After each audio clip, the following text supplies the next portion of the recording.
ইয়া আইয়ুহাল্লাযীনা আমানু লা ইয়াসখর কওমুম মিন কওমিন আসা আন ইয়াকুনু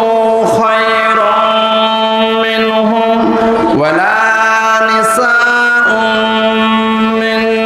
নিসাইন আসা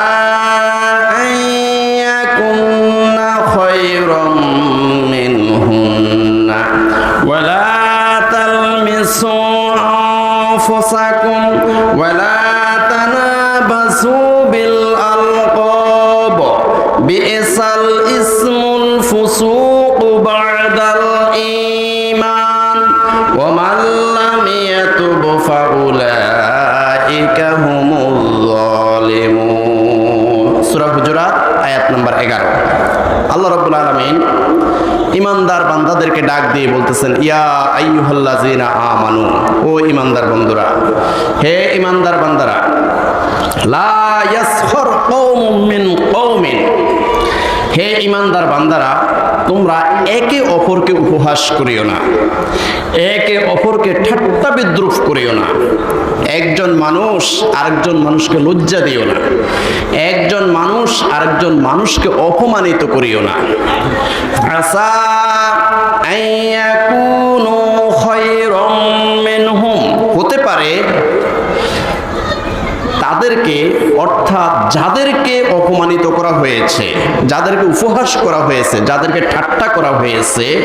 তারা উত্তম হতে পারে ওদের চেয়ে যারা ঠাট্টা করেছে, যারা অপমান করেছে, যারা উপহাস করেছে, উপহাসকারীদের চেয়েও ওরা উত্তম হতে পারে আল্লাহর নিকটে, আল্লাহর মাহবুব হতে পারে যাদেরকে উপহাস করা হয়েছে। ওয়ালা নিসাউম মিন নিসাইন, হে নারীরা, তোমরাও একজন নারী আরেকজন নারীকে উপহাস করিও না, একজন নারী আরেকজন নারীকে ঠাট্টা বিদ্রুপ করিও না। আসা আইয়াকুন্না খায়রাম মিনহুন্না, হতে পারে যে সমস্ত নারীদেরকে অপমান করা হয়েছে, যে সমস্ত নারীদেরকে ঠাট্টা বিদ্রুপ করা হয়েছে, এরা আল্লাহর নিকটে উত্তম হতে পারে যারা ঠাট্টা করেছে তাদের চেয়ে, যারা ঠাট্টা করেছে, যেই নারীরা অপমান করেছে তাদের চেয়েও ওরা উত্তম হতে পারে যাদেরকে উপহাস করা হয়েছে। ওয়ালা তালমিসু আনফুসাকুম, তোমরা একে অপরকে দোষারোপ করিও না।